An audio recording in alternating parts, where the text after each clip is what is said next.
जय जगन्नाथ सिंह बाबू ओडिया जुग संचालन को आपको स्वागत। स्वाधीनता दिवस उपलक्षे सुंदर भाषणटीए। बरेण्य मनस्वी यशस्वी विज्ञ विचारक मंडली, ज्ञानदीप्त भद्र मंडली, पूज्यास्पद गुरुजी गुरुमा वृंद एवं एठार उपस्थित थिबा मोर श्रद्धेय भाई और भगिनीगण, पवित्र स्वाधीनता दिवस उपलक्षे समस्त को मोर हृदय कमल हार्दिक शुभेच्छा और शुभकामना। यही पवित्र स्वाधीनता दिवस अवसर में मते मोर अभिभाषण रखिबार सुजोग मिलिथारु निजको धन्य मन करुछि।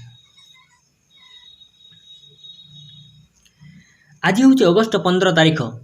शस्य श्यामळे मंडिता रत्नगर्भा वीरभूमि वीर प्रसविनी भारत मातार 78तम जन्म दिवस, जहाकू आज भारत वर्षर पल्लीपुरे देशर महान पर्व तथा जातीय पर्व स्वाधीनता दिवस रूपे त्रिरंगा पताका उड़ाई भारत मातांकर जयगान करी अति आनंद उल्लासर सहित पालन करा जाउछि। आजिर दिनटी समस्त भारतीयों पई अत्यंत गर्व और गौरवर दिन, कहीं आज आम स्वाधीन भारतर संतान, मुक्त आकाशर विहंग।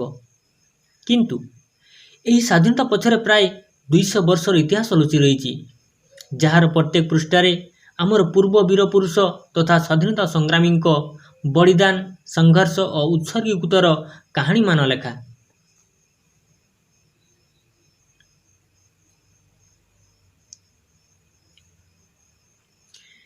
तेणु यही पवित्र दिवस रे सर्वप्रथम मु सही शहीद वीर पुरुष तथा स्वाधीनता संग्रामी को सलाम करी भक्तिपूत श्रद्धांजलि अर्पण करुछि, जो मानकर संघर्ष बलिदान प्रतिबदल रे आमको स्वाधीनता मिलिथिला। तत्सहित आज यही पवित्र दिन रे आमर वीर जवान मान को सलाम करुछि, जो मानकर निष्ठापर कर्म पाई आमे स्वाधीन भारत रे सुख शांति जीवन यापन करुछु। तेणु यही पवित्र दिवस रे सही शहीद स्वाधीनता संग्रामी मान को सलाम जणाई छोट कविताटी आवृत्ति करने चाहिए।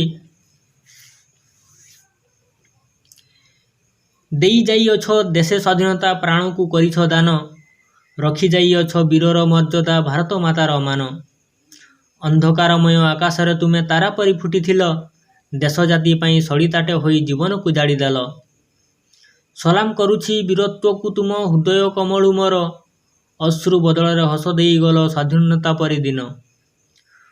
हृदय रे कोह व्याकुल होई आखि भिजे अश्रु जड़े, वीरत्व को तुम सम्मान करुछि त्रिरंगा पताका तले, त्रिरंगा पताका तले।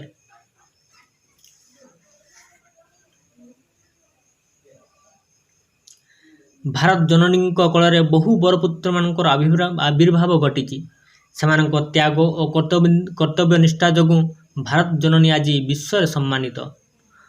पराधीन भारत को इंग्रेज शासन कबल मुक्त करने केते मनीष उद्यम करथिले, केते दुख और जंत्रणा सहिथिले। जातिर पिता महात्मा गांधी को किए न जाने। से आमर प्रिय बापूजी, तांकरी आह्वान रे भारत वर्षर निद भांगी, भारत है स्वाधीन। नेताजी सुभाष चंद्र बोस, जवाहरलाल नेहरू, भगत सिंह, लक्ष्मण नायक, गोपबंधु दास परी अगणित मनुष्यों जोगु भारत होइछि धन्य।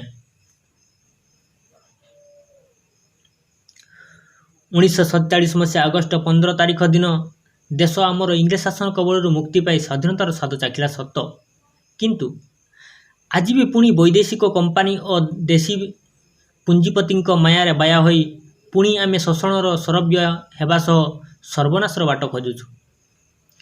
स्वाधीनतार 78 वर्ष भितर भारत में शिक्षा, स्वास्थ्य सेवा, गमनागमन, जोगाजोग, कृषि, विज्ञान, प्रजुक्ति विद्या, क्रीड़ा आदि क्षेत्र में विकास घटी। यह सत्य बेकारी और बेरोजगारी ठार आरंभ करी हिंसा, निशा, दुर्नीति, नारी निर्यातना, अपराध, असामंजस्यता, गरीब और बेकारी आत्महत्या भली समस्या मध्य बढ़ी चली व्यक्ति ठारू व्यवस्था पर्यंत समस्तों पई आह्वान सृष्टि करिछि। अथच टंकार अवमूल्यायन सहित मूल्य वृद्धि, वाणिज्यिक नियंट और देशर ऋणभार बढ़ी चलथिबा बेले व्यवस्थार पंडा माने मितव्ययिता परिवर्ते निज पद पदवीर गरिमा आଳରେ विपुल अर्थ खर्च करुछंती एवं गणतंत्र को विपद मुह को ठेली भोट बेपारी और भोट भिकारी माने कला टंका, मद और अन्यान्य निशा एवं मागणा योजना मान बांटी चलुछंती। फल व्यक्ति जीवन राष्ट्र जीवन ध्वंस होबार लागिछि। आम देश हूँ युवपीढ़ी देश, आमे चाहिए किछि भी होई परिबो। तेणु ଏଥିରୁ ନିସ୍ତାର ପାଇବା ପାଇଁ ବ୍ୟକ୍ତି ଓ ଜାତୀୟ ଜୀବନରେ ସଂସ୍କାର ଆଣିବା ଦରକାର। ଏତିକି କହି ମୁଁ ମୋର ବକ୍ତବ୍ୟ ଶେଷ କରି ଥ୍ୟାଙ୍କ ୟୁ, ଧନ୍ୟବାଦ।